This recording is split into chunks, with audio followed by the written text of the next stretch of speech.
Hey, Bills Mafia. We know there's only one topic every day. All Bills, all the time.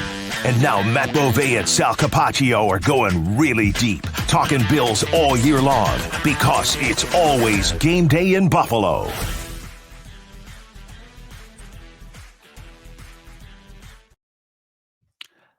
Oh boy, did things get spicy at Bills practice on Tuesday? What's going on, everybody? Welcome back to another episode of It's Always Game Day in Buffalo. Matt Beauvais from Channel 7, Sal Capaccio from WGR 550. We are humming along here in training camp. The Bills back in Orchard Park, and things got very testy as they got ready for their second preseason game against the Steelers. Sal, I think this kind of happens every year in some capacity, but at least in my opinion, absolutely the most intense and spirited practice we've seen of the entire offseason. This one was good. It was a fun practice to be at and watch from the sideline. It was. I agree with you. This is not only happens every year, it's the time of year it always happens, right? I mean, it's getting closer to cut down. Now, granted, this year it's a little bit later. There's only one actual cut that you have to make. Teams might cut down before that, but guys are fighting for jobs. They did finally hit somebody else. We're always like, they need to hit somebody else. They did finally hit somebody else. And then they brought that aggression back on the field with them on Tuesday while we were out there. What is your favorite adjective to describe it? Testy, fiery? You said spicy, I think is what you said to start. You know what? I don't know. I don't want to oversell it. Like, there were not like any like major punches thrown, or there was not anything like that we have never seen before. It was just how many of them there were. This was not like one isolated incident. This was like wait. I don't think we've seen a helmet look like it was kind of getting swung over there. Now, Tyrell Dodson did respond to Heather Prusak of WIVB-TV, who tweeted out that he was swinging the helmet. He said he was tossing it back to his teammate. Yeah. I just know I saw a helmet being moved up there. I did not see that specific incident happen. So personally, I avoided that one. And at the same time, there's like all these different rules that we kind of have to like walk the tightrope on of what we can say and what we can't say. What I'll tell you is at multiple occasions, players were separated by coaches and other teammates. And it happened at the beginning of practice, in the middle of practice, again at the end of practice, and then again after practice. So it was just like boom, boom, boom, boom, boom. And it was a lot of the offense going back at the defense, and then the defense going back at the offense. I'm not exaggerating. There was a touchdown scored at the end of practice. Can we say who scored it? We probably can say it was Gabe Davis. Yeah. Listen, it's still an open practice for the media to describe what you saw. We're not giving schematics away or anything like that. Yeah. You can say what you saw. It was a nice catch from Gabe Davis. Josh Allen throws a ball up. Gabe Davis makes a very nice contested catch. They celebrated for that touchdown in practice like they scored in a regular season game. They were maybe more than a regular season game. They were fired up because those two sides were going back and forth. The defense would make a big play. Then the offense would make a big play. Then the defense would make a big play. Then there would be a certain wide receiver who's very popular who would make a catch and get right up in the face of the person who was covering them. And then that jawing did not stop. And I mean, the coaches had to get involved on like multiple occasions today. So this one was, and a lot of times when these things happen, sometimes it's like the under the radar guys. Like this was not under the radar guys. Like everybody who was involved in one of these things today is going to be on the team this year. Okay. I've already written about it, so I'm just going to tell everybody what happened. I mean, it's just, and it's already out there. It's okay. Yeah. So I'll take it off you and I'll just say it. All right. There was and I've talked about it on WGR. I was on earlier. This is on Tuesday. We're talking. I went on with Show Up in the Bulldog and I described it because this is what happens. We're at the practice we're watching. Mm-hmm. There was a play where Spencer Brown and Tyrell Dodson got into it. They went to the ground. There was a whole big pile that came in on top of them. Everybody got together. At one point, I saw a helmet on top. Looked like it was being moved, swung, whatever. Mm-hmm. Like I said, I just described the interaction on Twitter that Tyrell said he was tossing it. But it was just different to see that. Once that stopped, Josh Allen and Tyrell Dodson got into a very, very heated exchange. Yes. Which we saw this from Josh last year with Jordan Phillips. Yep. He is not one to back down. We know that because on the NFL's top 100, they told us that Josh Allen does not back down and he will trash talk. Okay. Everybody's dispersed. They go back. They start playing. Stephon Diggs, a little while later, is being covered by Saran Neal, who makes a nice play on the ball. Steph thought, I think, by his gestures, he was held or he was interfered with. He jawed with Saran Neal, went back. A little while later, Stephon Diggs really laid a big block on Taron Johnson, and it looked like Taron didn't appreciate it. I thought that was Gabe. I think it was Stephon Diggs. Okay, it was one of the two. Because after practice, they had a long talk together. Stephon Diggs, and then Stephon reached out his hand, and they dapped each other up, basically. So all was good. In the meantime, there was more jawing going on when they went back to the field house because you heard Josh Allen yell, which we'll get to in a second. But before all that happened, Stephon scored a touchdown, and I'm telling you, he let the defense know he scored a touchdown. Yeah, he might have that kind of day. He might have tossed the football with a little bit of oomph at the person who was covering him after, and wanted to really let them know that they beat him on that one. So they had a couple different touchdowns there. But it was not just like a dominating day for the offense either. Like the defense had some really nice plays. Micah Hyde had an interception, and then after practice, Josh said that Micah Hyde might be the person who bothers him the most when he throws an interception. I love it. When he's the one who ultimately catches it. I love this stuff. Like, I think that this stuff makes you better. I think this stuff gets you ready to play in an actual football game. Some people are going to say, like, oh, the bickering Bills. Oh, look at them. Like, they can't even figure it out. They can't even get along at practice. I think this is the stuff that happens with good teams. I think this is the stuff that happens when you don't do a joint practice and you're one of the few teams that doesn't do that. I think this is one of the things when, like, a lot of this happened with starters on the field, and the starters have not gotten a lot of snaps. They don't get a lot of action, in actual like live hitting settings. And this wasn't live, but it was close to it. And, they only play a couple series in the preseason games. So yeah, they're going to ramp it up a little bit more in this one. So I loved it. This was the most fun day of practice of all of training camp. It's not even close. Yeah, I agree with all of that. I've been around coaches my whole life. I've experienced it from all different levels. I've coached the game myself. And I'll tell you that the general feeling, this is not the 1970s anymore. This is not the 1980s anymore where, every single, like, you want fights all the time and, oh my God, and, just total hardhead, meathead football, right? That's not what we do anymore. I mean, there are a lot of things we know about this game and the respect for it, to treat each other, the injuries that go along with it. And also, like, practice time is valuable. You don't want to waste practice time. And I'll generally say, people say, what does McDermott think about it? Well, I mean, I'm not Sean McDermott. I can't answer for him. But I will tell you the general feeling amongst coaches when things like this happen is it's great to see the intensity. But we got to make sure we get our practice done and our work done and be efficient. And we can't let it take away from our practice time. We certainly can't injure each other. Yeah. So you can be as intense all you want. You got to make sure you don't cross a line. And fights are going to happen. There's going to be pushing and shoving. It's going to happen. When they do, we stop it, we get back to our spot, and we go. And for the most part, that has happened. Today was a little bit more of the extracurriculars more than you wanted. So I'm guessing, and I don't know this again, I'm guessing when they go back on Wednesday and they look at film from the day before, or they talk about it before they go out to practice, Sean McDermott will address it with his team, and he'll reiterate those things I just said. Intensity is great. We love it. Remember your brothers. Remember your family. No one's trying to hurt each other. We love the competitive spirit. Let's get our work done. Let's be efficient. Let's not have this dominate our practice time. I think that's got to be the message, and I bet you that is the message. And Josh said afterwards that, like, for the most part, all of this stuff stays between the lines. But the interesting thing about Tuesday was it did, but it didn't, because the jawing and the bickering all continued even after they were off of the field. And I think that was probably even more playful than it was like serious. I think they're just kind of chirping back and forth at each other and giving each other a hard time.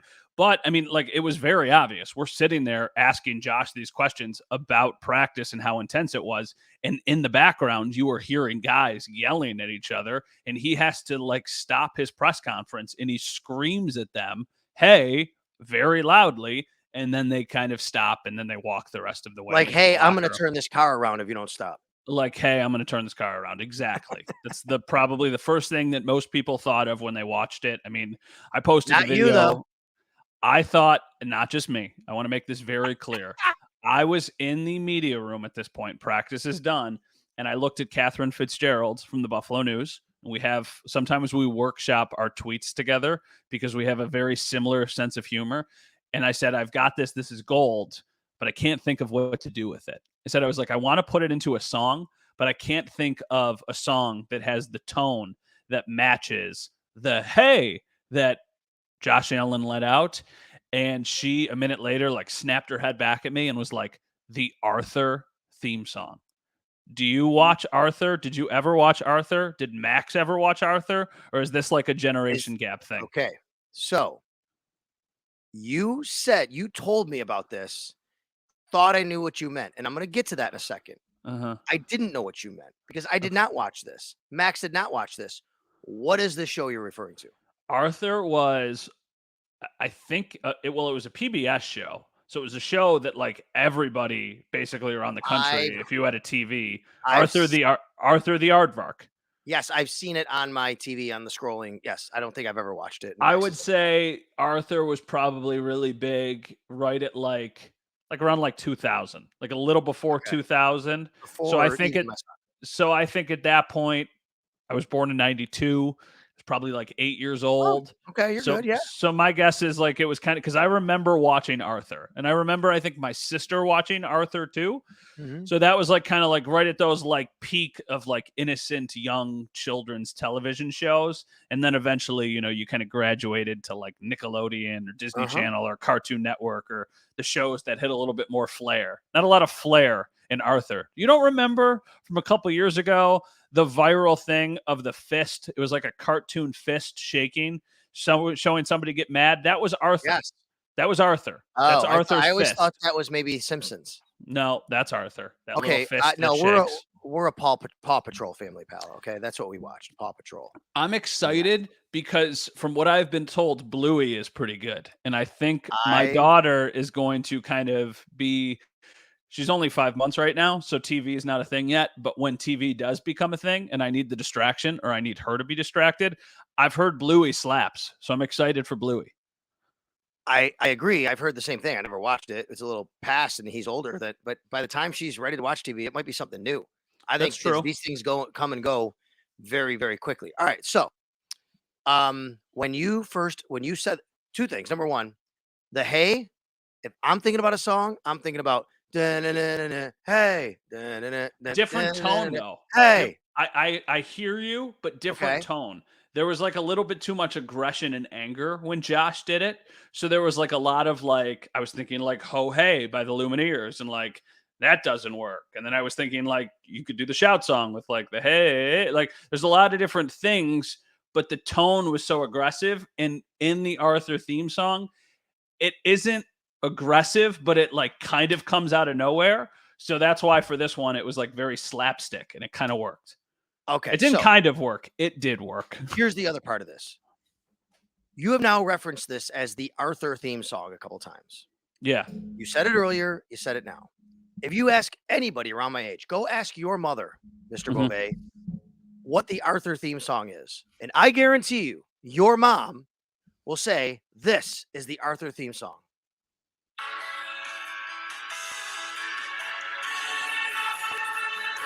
I have no idea what this is. It's Christopher Cross. It's a song it's called The Best That You Can Do, and it's from the movie Arthur with Dudley Moore, and it's called the Arthur theme song. Okay, I thought you meant that. No, I have no idea what that is, and I've never heard of that. I'm sorry we got off football real quick, but let me ask you this. Favorite television theme song? Do you have one? Is there one that immediately comes to mind? Cheers. Cheers? Sure. That comes to mind right away. Friends is great. I got a bunch. Ooh. Maybe though The Greatest American Hero. That's awesome too. I think mine's The West Wing. Did you ever watch The West Wing? No, it's a different discussion altogether. I haven't, unfortunately, and I need to. I know. Oh, the music, the intro to that is so good. Also, can we get back to this Arthur theme song? How do you not? You say Arthur theme song, Matt? Like the Arthur theme song is something to a lot of people not your generation. That's something totally different to them. Sure, but most of the people who would see the video that I posted are closer to my generation's age and would probably think of Arthur the Aardvark than Arthur whoever you are talking about. It's a movie. It's a great movie. It's Dudley Moore. When we're done recording this podcast, we will put out a poll and say, when you hear Arthur theme song, what do you think of?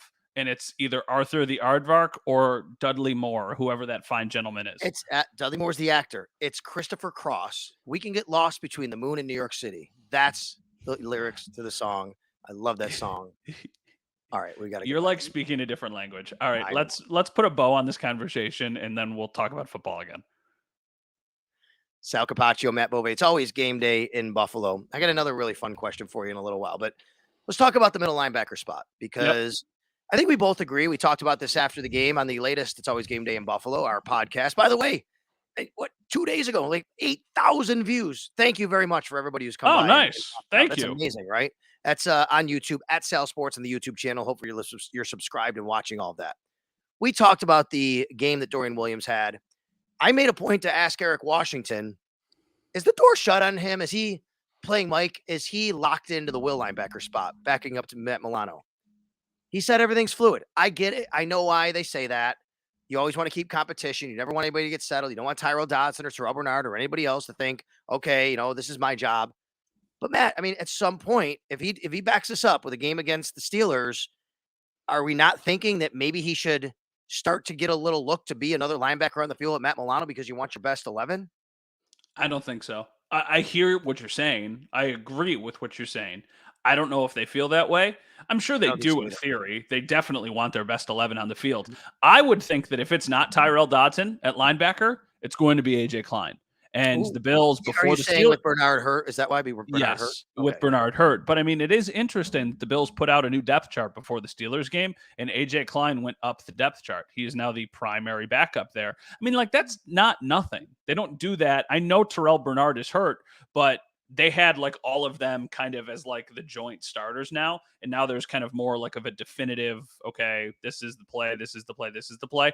So I don't know. I thought of AJ Klein as like a very much depth break glass in case of emergency guy 2 weeks ago. Now I think like I don't think Balen Spector is in this conversation anymore.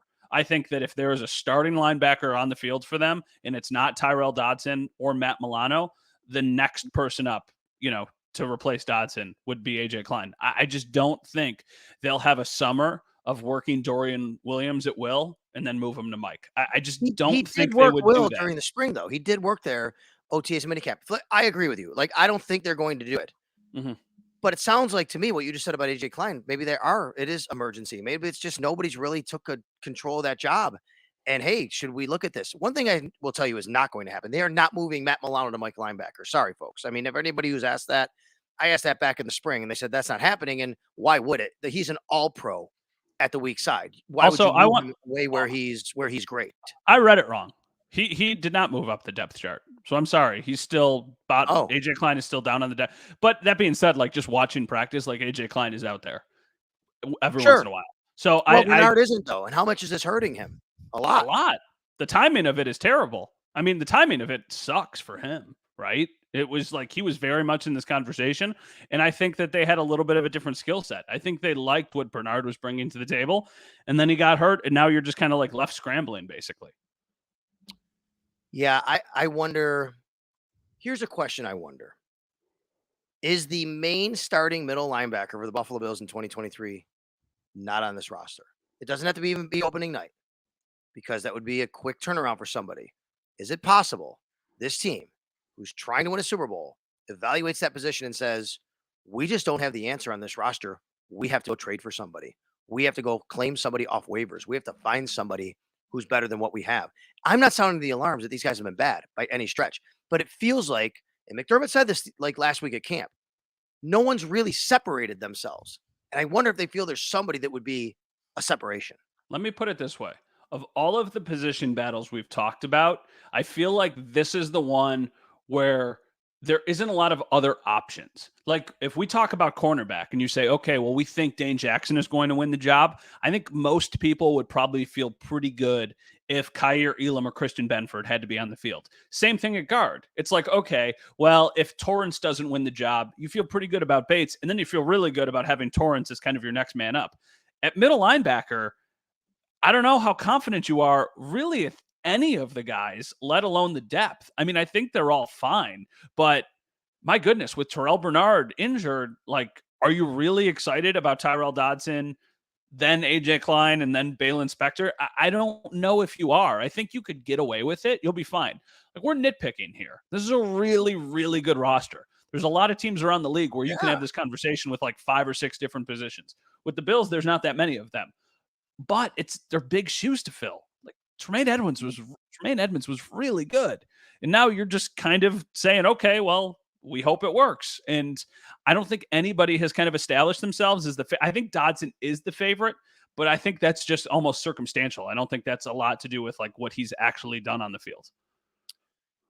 It feels like the reason why they wouldn't move Williams would have to be because they just don't want to put that much on the plate of a rookie who they want to play faster. They don't want to bog him down with having to get the alignments and set the defense and make all the calls. I'm not saying he can't do it down the road. And if you say, well, Tremaine Edmonds did that as a rookie. Yeah, that was 2018 when they knew they'd kind of take a step back a little bit with a rookie quarterback. Like, they were a little bit more rebuilding then. They're not rebuilding now at all or trying to build for a championship. They're trying to win a championship. So I think the reason has to be because they don't want to put that on his plate. Now, that said, hey, man, if Matt Milano were to go out for a game or two, from what I saw from Dorian Williams on Saturday, I like what I saw, and it's like that's a good spot to be in with a backup. It's a heck of a roster, like you said. Mm-hmm.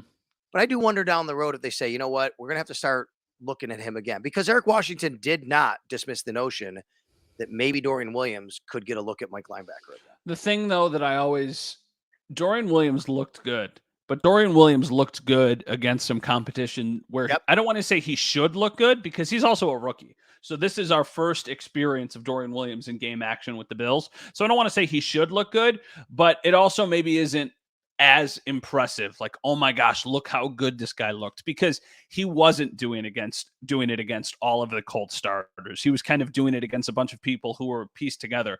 I think that's even more reason, though. Like, you do not need to see Matt Milano again, really, quite frankly, in the preseason. Matt Milano should probably just be sitting there. So maybe he does get a couple series, a couple reps against like legitimate starting offenses. I don't know what the Steelers' plan is. I don't know. I know Kenny Pickett and George Pickens and all those guys played last week. I don't know if they plan on playing those guys again this week, but I would like to see that. I would like to see these guys in position battles all across the board go against like legitimate NFL competition, just because, you can only evaluate so much going against a backup quarterback, a running back you've never heard of, and wide receivers who are fighting to make a roster. What about corner 2? Has anything crystallized in your mind since Saturday at all? Not since Saturday. I just think the lack of Dane Jackson on the field tells me that he is the favorite here, just because I feel like they know what they get with him. I think the other day I said it's like the Levi Wallace effect. Levi Wallace was never the sexiest player. He never had the greatest upside, but he was consistent. He was reliable. And I think they valued that out of their second cornerback position. If it's not Kaiir Elam, it'll be a disappointment. It'll be a disappointment for the team and for the player. It's a big time asset on a person.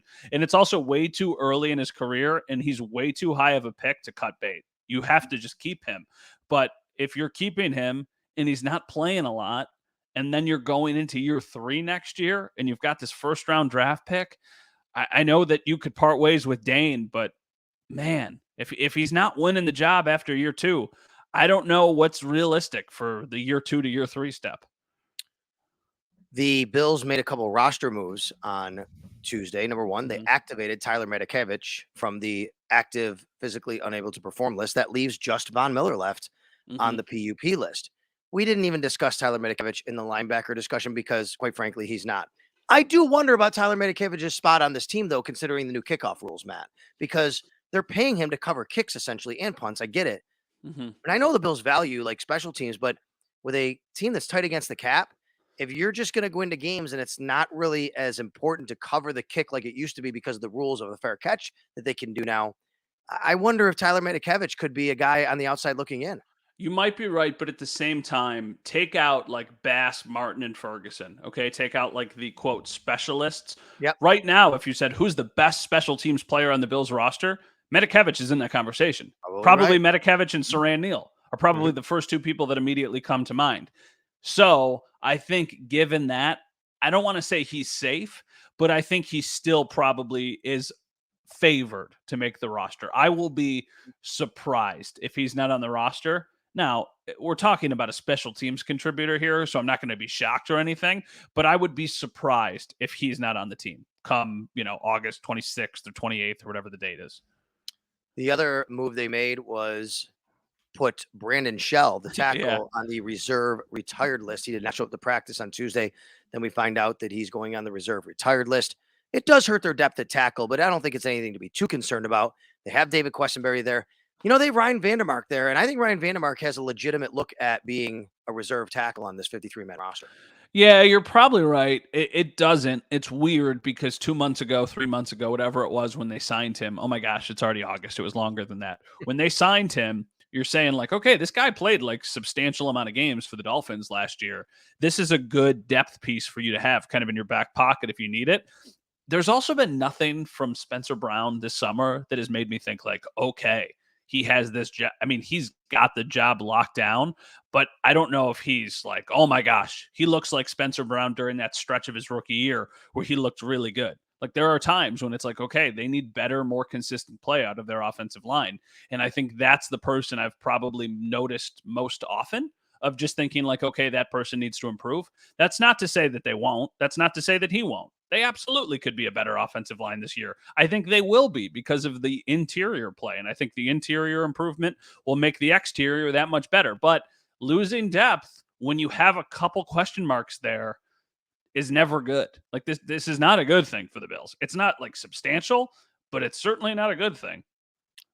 And then lastly, as far as injuries are concerned, just to button up on Tuesday, Tommy Doyle, great news, by the way. He was back on the practice field. Mm-hmm. Reggie Gilliam was back on the practice field. DJ Dale back on the practice field. That's good. Still no Cam Lewis. Still no Damian Harris, obviously, which is a big deal. Damian Harris and Von Miller were off to the side together. Damian Harris looked like, in good spirit, was doing a lot. So I know the team has said that they believe he's trending in the right direction. And it kind of looks that way to me.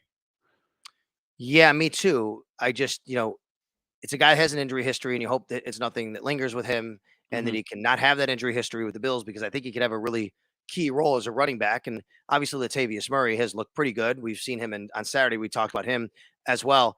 I wonder about Cam Lewis, though, this valuable time. The good thing for Cam is they know what he is. They know who he is. But to me, isn't Cam Lewis like the poster child for always being that 52, 53, 54, 55 kind of guy right in that space? Mm-hmm. That would be a stressful life to live, man. Oh my gosh. Yeah. Of like always being like kind of right on that bubble there. He is. I think Cam Lewis makes the team. I think Cam Lewis makes the team because of all the things he can do. He checks a lot of boxes that a lot of guys don't. Like a lot of guys are like, okay, you're a boundary corner. Okay, you're a nickel. Okay, you're a safety. Cam Lewis is like, okay, you could be all of those, all three of those. So you're kind of just getting more bang for your buck with a guy like that gives you a little bit more flexibility elsewhere. The thing that gets tricky about Cam Lewis are all of the names of the people in front of him who are going to make the team, right? Like, Tre'Davious White's on the team, Kaiir Elam, Christian Benford, and Dane Jackson on the team, right there. That's four people. Then you talk about safeties. Okay, we know Micah Hyde, Jordan Poyer, Taylor Rapp, and Damar Hamlin, I think, are on the team. So right now, that's 8 people. Then you get to, okay, well, they love Saran Neal. We just talked about him. Now you're at 9. Taron Johnson, I should have said sooner. Taron Johnson is legitimately one of the best players on their defense. Now you're at 10. None of the guys that we said are getting cut. So then it gets you to, are they keeping 11 defensive backs? That's a lot. That's a lot for them to do. But if Cam Lewis makes the team, I think that's what happens. Unless they surprise us. I just don't see this team like cutting Saran Neal. I just don't think. Oh, no, I don't think so either. I think Saran Neal is, you could argue he's the best special teamer. They're also paying him quite a bit of money, and I think there's a good cap hit, but he's a really good player. Plus, for them on special teams, Matt, I think he's really grown into a backup nickel, especially against run support. They've used him. They've used him like a big nickel, a Buffalo nickel that Sean McDermott has played. I think that he's a very, very legitimate spot on this team. Yeah, well, I mean, earlier in the podcast, we were talking about Saran Neal and Stephon Diggs jawing at each other. If Saran Neal is on the field when Stephon Diggs is on the field, that's probably a pretty good sign that Saran Neal is going to be on this team come September. All right. we had a couple of moves from AFC East teams that we needed to get into. But first, before we do that, Matt, I need to have a discussion about deodorant. Okay. All right. Not that I think you stink from here. It's not why I want to talk about deodorant, I'm but I got getting to mixed ask you a question. messages here. I'm a little scared. All right. So, what do you use? Spray or stick? Stick. Okay, me too. Is it a gel? Yeah. Well, there's two of them, but I use Degree for Men 48-hour protection. It's in a Okay. green. It's in a green thing. I order them on Amazon. Okay. I think it's like 6 sticks for like 15 or 20 bucks or something. Okay, me too. I use a green gel or a blue gel, right? Mm-hmm. Okay. My wife accidentally bought me like the white gel recently. Mm-hmm. Have you ever seen the white gel? It's gel, but it's white. It's more like, well, it's a gel. Well, it's actually the ones you push up and it comes out. I wanted to show you here. I texted her while we were recording and to bring me up to could show you on here. But it's white. It's just not green or blue. Yeah. Okay. And you put it on. Okay. Here's the problem. I can't use this because, and I do though, because it's good deodorant, but I put it on and then every time I put my shirt on, there's white stuff on it. So the biggest question is, do you put your deodorant on before you put your shirt on or after? Yeah, okay, good. My wife tells me, no, you put on the deodorant after you put your shirt on. I'm like, who does that?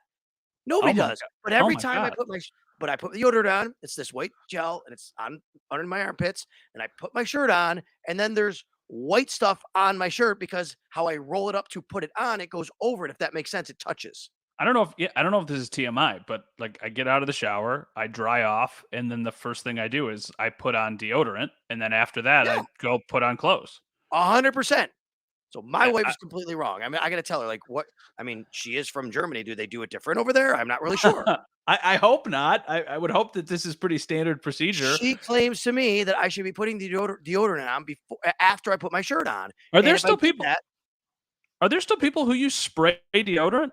Is that I do have a spray, but it's really a quick thing. I don't actually use it very often. Like if there's something going on, I got to run. I'm like, boy, I just need to put some deodorant on, like that. You know what I mean? When I think of spray deodorant, I think of like Axe body spray. And let me tell you, I immediately flash back to like a middle school gym locker room where you would just go play football, but then you didn't shower, and everybody just had these like random Axe sprays, and it was just. And then you walk out with your eyes and your nose going, woo! Oh, it was disgusting. I mean, it legitimately probably smelled bad. It was meant to smell good, and it didn't. So yeah, no. I've never heard of anybody putting on that. No. I was gonna say like maybe if you had like a shirt with like buttons all the way down, you could put the shirt on and then she wants me to put the shirt on, then go under the shirt and put. I'm like, who does that? No, that's how you're supposed to do it. Because every time I put the deodorant on, I put the shirt on, especially if I have a black shirt. I wear a lot of black and dark blue. Like that's just what I wear. And when I put it on, I'm like, darn it, it happened again. I look and there's this huge white stain on the side of the shirt because the shirt goes on because I kind of crumple the sides to put it on, but that touches the under side of my arm, my armpit. It might just be time for new deodorant. Like I know that you said it's nice time deodorant. For me to learn how to put a shirt on better. No, I think it's just time for new deodorant, and maybe for Secret Santa this year, I'll just get you like a box of deodorant or something. I'm telling, no. I normally don't use this kind. It was an accidental buy, but it's good deodorant, so that's why I'm using it. Okay, I get it. I've done the accidental buy thing. I've done it. I've had that happen. And she's like, "I'm sorry, I didn't know it was the white stuff. I thought it was the clear stuff." I don't like gel. I don't like gel deodorant. No. I don't like how that feels. Like I just like the regular like stick, I guess. I don't know, the gel, like I put it on and then I feel like my like arms are like sticking to my torso basically. I never thought when you said you had a question to ask me, I would have never in a million years gotten to deodorant. I had been sitting on this for a week. I'm like, wow. I got to ask on the podcast, Matt, like, cause you keep telling me about this shirt thing and I don't think that's right. I'm going to ask somebody else. Can I ask you a ridiculous? Let me ask you a ridiculous question. Okay. Before or after we get to Ezekiel Elliott and Dalvin Cook, I'll end with my ridiculous question. Okay. Ezekiel Elliott to the Patriots. Your thoughts? Meh. Why? As the kids would say, mid. It's a fine move. He's better in short yardage situations than Ramondre Stevenson. The numbers back that up. That being said, though, like if you're going to sign Zeke to the money that they gave him, he's not just going to get goal line carries. He's not just going to get carries on 3rd and 2. Like he's going to touch the ball a little bit more. And to me, that takes the ball out of Ramondre Stevenson's hands. So for me, I'm like, meh, whatever. I don't think that one moves the meter. I like Dalvin Cook to the Jets. I was actually having a conversation with Tasker on the sideline about this today. And Tasker basically said, like, anytime, name dropper, right? Anytime that you add a good player to your football team, you get better. You just find ways to use them. But my thing was like, Breece Hall, then you take off the field. Like, I don't know. Yes. It sounds like he's going to be ready week 1. I know this is a really good insurance policy to have, but Aaron Rodgers is supposed to be the reason why you're a much better team. And now all of a sudden you've got 2 running backs who command touches. It doesn't need to be crazy, but if you have Dalvin Cook and Breece Hall on your team, like, what's the minimum for those? 15 touches, 20 touches? Like, I think you just got the deodorant because you're like smirking in your. I did. I got the deodorant. Can I show you now? You can show me now. Yeah. By the way, and my wife is up here. She just gave me this. Matt thinks it's the weirdest thing you ever heard to put put your deodorant on after your shirt. I'm like, thank you for validating me. She said that's how all women do it. Can you ask your wife? Is she around? Is she in the house with you right now? You got to ask her this. Okay, so this is normally like the kind of deodorant I use, right? The gel. You see that? Okay. Yeah. All right, this is what she bought. Okay, here we go. And then if you push it up, this white stuff. Oh, yeah. Yep. You see that, right? Yep. So then I put it on, and then I put my shirt on, and the shirt gets stained with this white stuff, and I'm like, I can't wear the shirt now. She's like, well, put the deodorant on like a normal person. I'm like, I am a normal person. This is what we do. I'm sorry if they do it differently in Europe. Yeah, no, I've never heard of that. But you talk about Breece Hall and Zeke, and I'm going to text my wife and ask her. Here we go. Thank you, Yana. There you go. So I don't know. I don't think either move is that big of a deal for the Jets or for the Patriots. I think they're both like mid-level moves. I think the Jets got a little bit better than the Patriots did. And the Jets are obviously the bigger concern from a Bills standpoint, but I don't think this one of the first things I did, I was out on a golf course with a bunch of my buddies when Dalvin signs with the Jets, and I'm like, oh, I wonder if the line moved, and I checked, and it didn't. No, it's still 1.5, 2, whatever, and that's what I said. I'm like, I don't think the line is going to move for a running back, but I don't know. I mean, like, Dalvin Cook's a pretty good player, so you add another good player, you make your team better. Okay, so I like Dalvin Cook as a stopgap until you can get Breece Hall completely healthy. Okay. I don't think he's really got much left, though, to be honest with you. Like a 17-game solution. If you're handing off to Dalvin Cook, I'm like, okay, like he'll make a play for you once in a while. Look at his yards per carry over the last few years. I mean, his biggest plays came on these really, I mean, his yardage. Bills. Yeah, he had the 80-yard run, and then he had the catch and run against the Colts in that greatest comeback game that they had, right? Like, those are his kind of plays. Otherwise, okay, hand the ball to Dalvin Cook. Are you really – you tell me going into week 1 against the Jets, oh, they got Dalvin Cook. Okay, well, whatever. I mean, I don't know. I'd rather face him than Breece Hall, a healthy Breece Hall. And, yeah, I mean, if you want to use him to get to a healthy Breece Hall, cool. But, man, I get why the Jets are doing it. Like, they're pot committed. They're all in on a Super Bowl. They got Aaron Rodgers. They signed all these guys. This regime needs to win. They have a 12-year playoff drought. It's New York City and that media market. I do not fault the Jets whatsoever for doing everything they can to get a good football player to put on their team. I just don't think it moves the needle all that much, and it might help them a little bit, which is fine until they get to Breece Hall. But, yes, if he's going to take carries away from Breece Hall, by all means, that helps the Buffalo Bills when they play him. As far as Breece Elliott, go ahead. I really liked Breece Hall. Yes, he's great. But he's coming off ACL. Maybe they're a little concerned about the injury, like a little bit more concerned than they're letting off, right? Like they're saying, okay, we think he's going to be ready. We still like Breece Hall a lot. Like you have to say he was activated today from Pup. Yeah, exactly. So, and it seems like he'll be ready. So I don't know. Maybe they think he'll be ready, but he'll only be ready in a limited role. Yeah, I think ready is very subjective. Is he going to be ready to play week 1? Sure. How many touches? He can't be on the field that much. And are you taking another?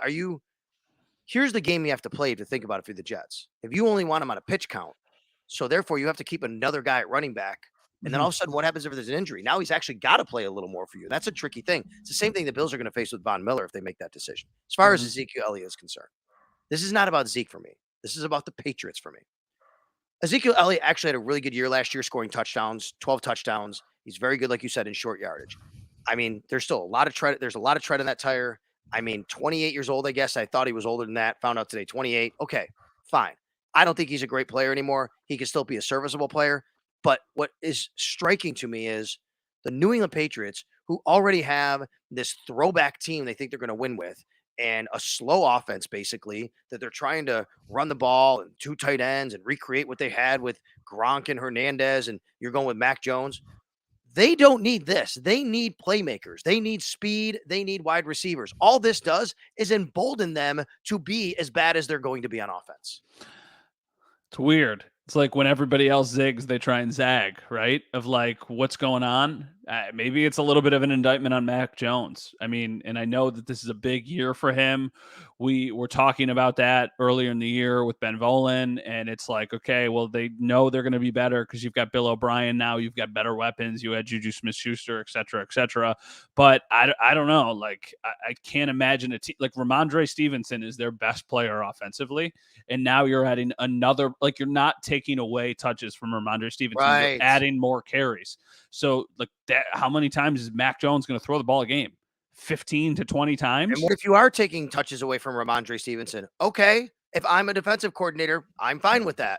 Mm-hmm. Well, I mean, they're very clearly trying to have a great defense. They're trying to be well coached, and they're trying to run the ball well and win every game like 21-17 or something. I just, with the division they have, it feels like a bad idea.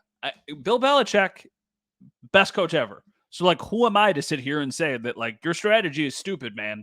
He has accomplished a lot, but you're in a division with Josh Allen, with Aaron Rodgers, and with Tua in an unbelievable set of weapons in Miami. Like, is this really what you want to do? Do you really want to try and, like, lock down your defense? Because that same defense has been bullied by, like, every team in the division a lot the last couple of years. That same defense gets basically shredded by every mobile quarterback they face. He has not figured out a way to stop mobile quarterbacks because he thinks he's still playing in the year 1995, 1999. Still going against Ben Roethlisberger, Joe Flacco, Peyton Manning, that group. Yes, that's why, by the way, I know how you said it. I know why you said it. I don't say it that way. I know you do. The most accomplished coach ever. I don't think he's the best coach ever. Who's the best coach ever? Joe Gibbs. Okay. Joe Gibbs won. He might not be. I can't speak to George Halas. I didn't watch him. I can't speak to Vince Lombardi. I didn't watch him.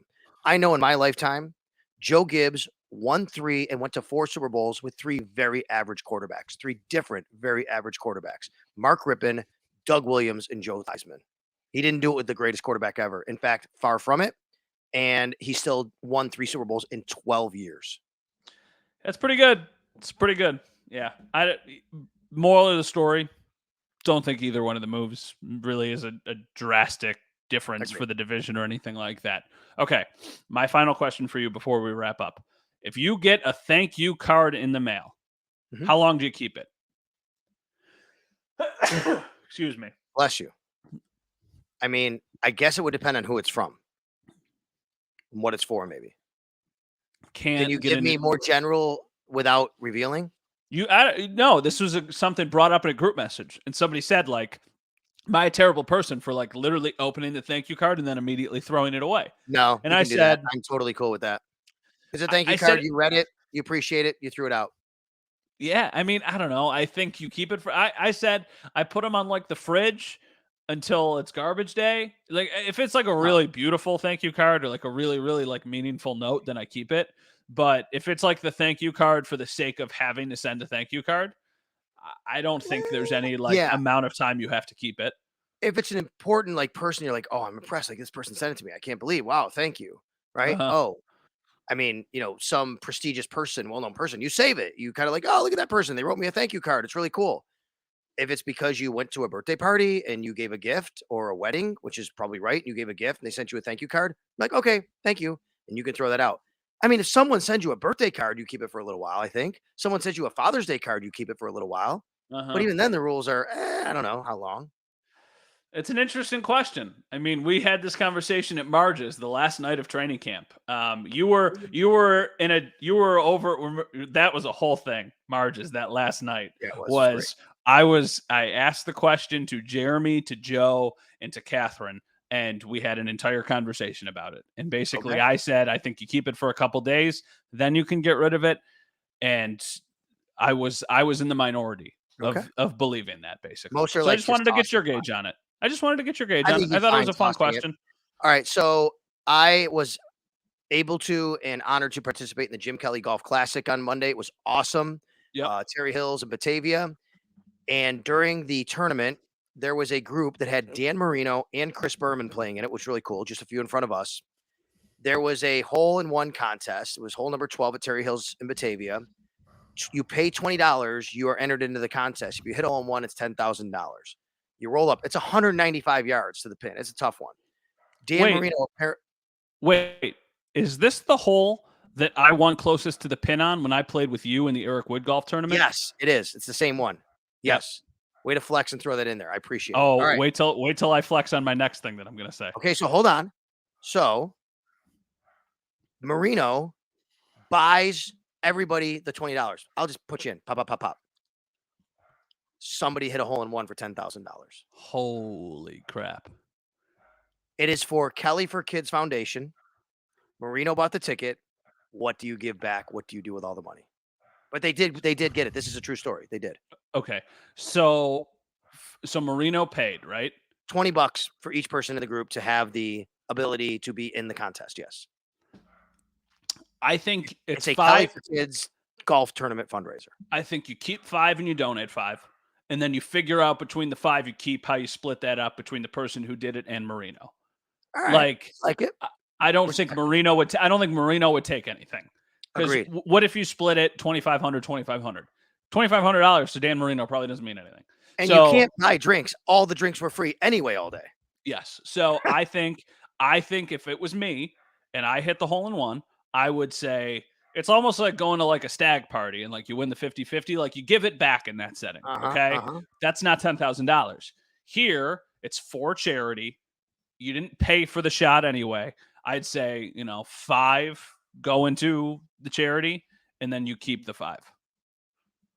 My wife pretty much said the same thing. So she's redeemed herself, with the validation there from you. You validated her this time. So I'm not like I don't want to be like the guy I've flexing on you, but I'm going to flex on you real quick. Okay. If you're watching golf at all this week, the BMW Championship is taking place at a course called Olympia Fields in Chicago. Oh, and if you watch the tournament at all, and maybe you happen to see any of the sixth hole, just know that that's the hole that I got my hole-in-one on.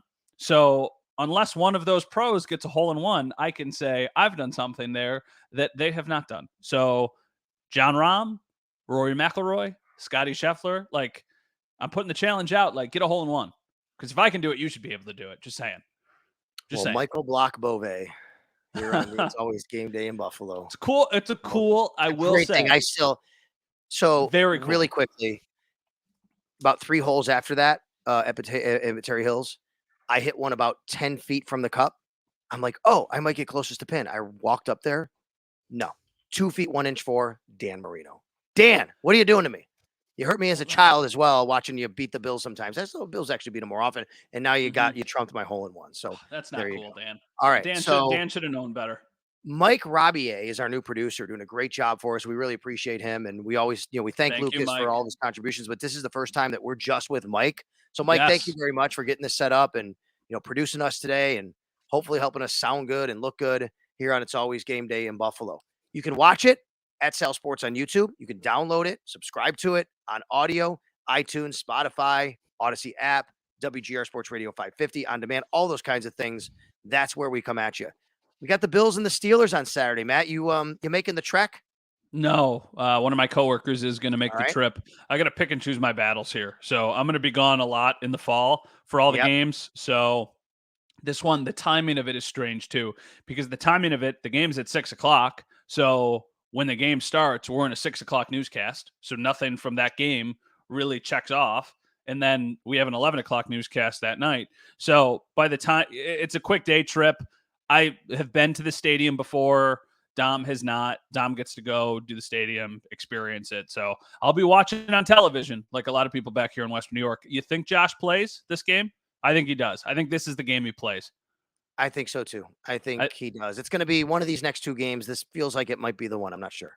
I think if you're going to do it, which I don't think is a good idea, you do it this week just in case.